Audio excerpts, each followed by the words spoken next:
ನನ್ನ ಪ್ರೀತಿಯ ಸಹೋದರ ಸಹೋದರಿಯರೇ, ದೇವರು ಕೊಟ್ಟಂಥ ನೂತನ ವರ್ಷಕ್ಕಾಗಿ ಆತನಿಗೆ ಕೃತಜ್ಞತಾ ಸಲ್ಲಿಸುವ. ದೇವರು ಈ ಒಂದು ನೂತನ ವರ್ಷದಲ್ಲಿ ನಮ್ಮನ್ನು ಕಾಲಿರಿಸಿದ್ದಕ್ಕಾಗಿ ಆತನಿಗೆ ನಾವು ಸ್ತುತಿ ಸ್ತೋತ್ರಗಳನ್ನು ಸಲ್ಲಿಸುವ. ಕಳೆದ 2002-2003 ಸಾಲಿನಲ್ಲಿ ಅನೇಕ ಜನರು ಸಾವನ್ನಪ್ಪಿದ್ದಾರೆ. ಈ ಒಂದು ಹೊಸ ವರ್ಷವನ್ನು ಅವರ ಜೀವಿತದಲ್ಲಿ ಅವರು ಕಾಣಲಿಲ್ಲ. ಆದರೂ ಸಹ ದೇವರು ನಮ್ಮನ್ನು ಈ ಒಂದು ನೂತನ ವರ್ಷದಲ್ಲಿ ನಮ್ಮನ್ನು ನಡೆಸಿದ್ದಾನೆ. ಅದಕ್ಕಾಗಿ ನಾವು ಆತನಿಗೆ ಸ್ತೋತ್ರವನ್ನು ಸಲ್ಲಿಸುವ. ದೇವರ ವಾಕ್ಯವನ್ನು ನಾವು ನೋಡುವ. 1 ಥೆಸಲೋನಿಕ 5ನೇ ಅಧ್ಯಾಯ ವಚನ 17ನೇ ವಚನ. ಯಾವಾಗಲೂ ಸಂತೋಷಿಸಿರಿ, ಎಡಬಿಡದೆ ಪ್ರಾರ್ಥನೆ ಮಾಡಿರಿ, ಎಲ್ಲದರಲ್ಲಿಯೂ ಕೃತಜ್ಞತಾ ಸ್ತುತಿ ಮಾಡಿರಿ. ಇದೇ ನಿಮ್ಮ ವಿಷಯವಾಗಿ ಕ್ರಿಸ್ತ ಯೇಸುವಿನಲ್ಲಿ ತೋರಿಬಂದ ದೇವರ ಚಿತ್ತ ಎಂಬುದಾಗಿ ಇಲ್ಲಿ ನಾವು ವಾಕ್ಯವನ್ನು ನೋಡುತ್ತೇವೆ. ಸರ್ವ ವಿಷಯದಲ್ಲೂ ನಾವು ದೇವರಿಗೆ ಕೃತಜ್ಞತೆಯನ್ನು ಸಲ್ಲಿಸಬೇಕಾಗಿದೆ. ದೇವರು ನಮ್ಮಿಂದ ಬಯಸುವಂಥ ಒಂದು ಕಾರ್ಯ ಇದೇ ಆಗಿದೆ. ನಾವು ನೋಡ್ತೀವಿ, ಯೇಸು ಕ್ರಿಸ್ತ ಅನೇಕ ಜನರನ್ನು, ರೋಗದಲ್ಲಿರುವಂಥ ಜನಗಳಿಗೆ ಸ್ವಸ್ಥತೆಯನ್ನು ಕೊಡ್ತಾರೆ. ಆದರೆ ಒಬ್ಬ ಮಾತ್ರ ಬಂದು ದೇವರಿಗೆ ಕೃತಜ್ಞತೆ ಸ್ತೋತ್ರಗಳನ್ನು ಸಲ್ಲಿಸ್ತಾರೆ. ಎಲ್ಲರೂ ಕಾಯಿಲೆ ವಾಸಿ ಆಗ್ತಿದ್ದಂಗೆ ಯೇಸು ಕ್ರಿಸ್ತನ ಬಿಟ್ಟು ಮನೆಗೆ ಹೋಗ್ಬಿಡ್ತಾರೆ. ಆದರೆ ಒಬ್ಬ ರೋಗಿ ಸ್ವಸ್ಥತೆ ಹೊಂದಿ ಮತ್ತೆ ತಿರ್ಗಾ ಬಂದು ಯೇಸು ಕ್ರಿಸ್ತನ ಮತ್ತೆ ಅವನು ಸ್ತೋತ್ರನ ಸಲ್ಲಿಸ್ತಾನೆ ದೇವರಿಗೆ ಮತ್ತು ಯೇಸು ಕ್ರಿಸ್ತನಿಗೆ. ಅವಾಗ ಯೇಸು ಕ್ರಿಸ್ತ ಕೇಳೋಂಥ ಮಾತು, ಇನ್ನು ಮಿಕ್ಕಾದವರು ಎಲ್ಲೋದ್ರು? ದೇವರು ಕೇಳುವಂಥ ಇದೇ ಒಂದು ಕ್ವಶನ್ ಆಗಿದೆ ನಮಗೆ. ದೇವರು ನಮಗೆ ಕಳೆದ ವರ್ಷ ನಮ್ಮನ್ನು ಕಾಪಾಡಿದ್ದಾರೆ. ಅನೇಕ ಆಪತ್ತು ವಿಪತ್ತು ಆಕ್ಸಿಡೆಂಟು ಇವುಗಳನ್ನ ಇಂದ ತಪ್ಪಿಸಿ ನಮ್ಮನ್ನ ನಡೆಸ್ಕೊಂಬಂದಿದ್ದಾರೆ. ಅನೇಕ ಕಾಯಿಲೆಗಳಿಂದ ನಮ್ಮನ್ನ ಬಿಡುಗಡೆ ಕೊಟ್ಟಿದ್ದಾರೆ. ಅನೇಕ ಸಾಲ ಬಾಧೆಗಳು ಇದ್ದಾಗ್ಯೂ ನಮ್ಮನ್ನು ಬಿಡಿಸಿದ್ದಾರೆ. ಅನೇಕ ಕಷ್ಟದಲ್ಲಿ ನಾವು ಸಿಗಾಕೊಂಡಾಗಲೂ ದೇವರು ನಮ್ಮನ್ನ ದೇವರ ಒಂದು ಸಹಾಯವನ್ನು ನಮಗೆ ಕೊಟ್ಟಿದ್ದಾರೆ. ಇವುಗಳನ್ನೆಲ್ಲ ಸ್ಮರಿಸಿ ನಾವು ಈ ನೂತನ ವರ್ಷದಲ್ಲಿ ನಾವು ದೇವರಿಗೆ ಸ್ತುತಿ ಸ್ತೋತ್ರಗಳನ್ನು ಸಲ್ಲಿಸಬೇಕಾಗಿದೆ. ದೇವರು ಬಯಸುವಂಥದ್ದು ಇದೆ ನಮ್ಮಿಂದ.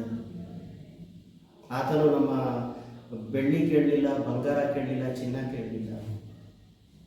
ಆತನು ಯಾವುದೂ ನಮ್ಮಿಂದ ಕೇಳುವಂಥ ದೇವರಲ್ಲ. ಆತನು ಮಾಡಿದಂಥ ಉಪಕಾರಗಳಿಗೆ ನಾವು ಸ್ತುತಿಗಳನ್ನು ಕೇಳುವಂಥ ದೇವರಾಗಿದ್ದಾರೆ.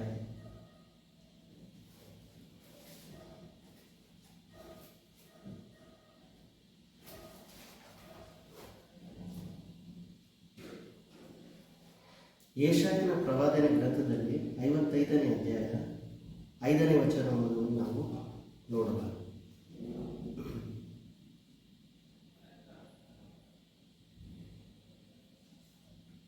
ಯೆಹೋವನು ಸಿಕ್ಕುವ ಕಾಲದಲ್ಲಿ ಆತನನ್ನು ಆಶ್ರಯಿಸಿರಿ, ಆತನು ಸಮೀಪದಲ್ಲಿರುವಾಗ ಆತನಿಗೆ ಬಿನ್ನಹ ಮಾಡಿರಿ. ದುಷ್ಟನು ತನ್ನ ದುರ್ಮಾರ್ಗವನ್ನು ಬಿಡಲಿ, ಕೆಡುಕನು ತನ್ನ ದುರಾಲೋಚನೆಗಳನ್ನು ತ್ಯಜಿಸಲಿ.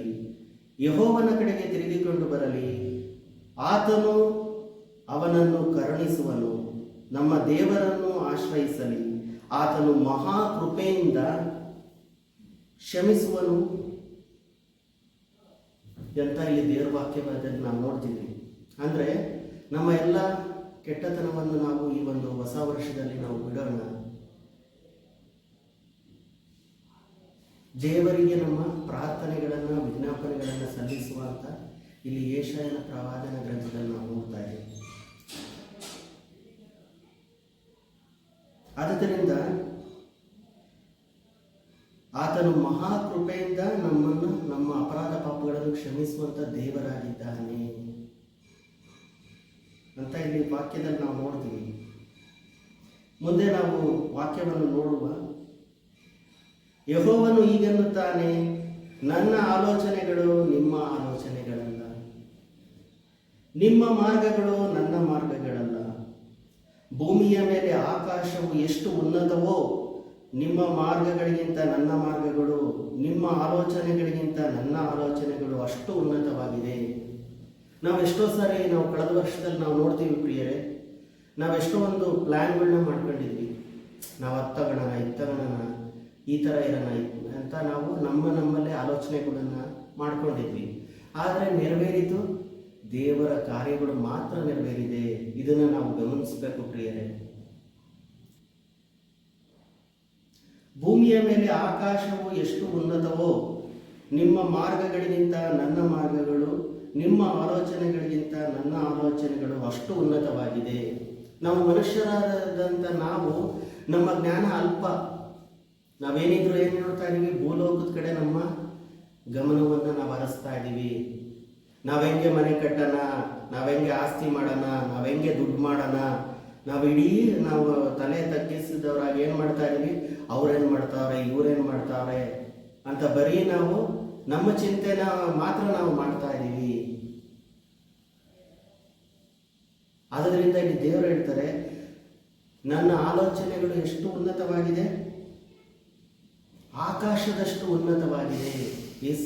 ಯೇಸು ಕ್ರಿಸ್ತ ಹೇಳ್ತಾರೆ, ಸೃಷ್ಟಿಕರ್ತ ಹೇಳ್ತಾರೆ, ನನ್ನ ಆಲೋಚನೆಗಳು ಆಕಾಶದಷ್ಟು ಉನ್ನತವಾಗಿದೆ ಎಂಬುದಾಗಿ ಇಲ್ಲಿ ದೇವರ ವಾಕ್ಯವನ್ನು ನೋಡ್ತೀವಿ.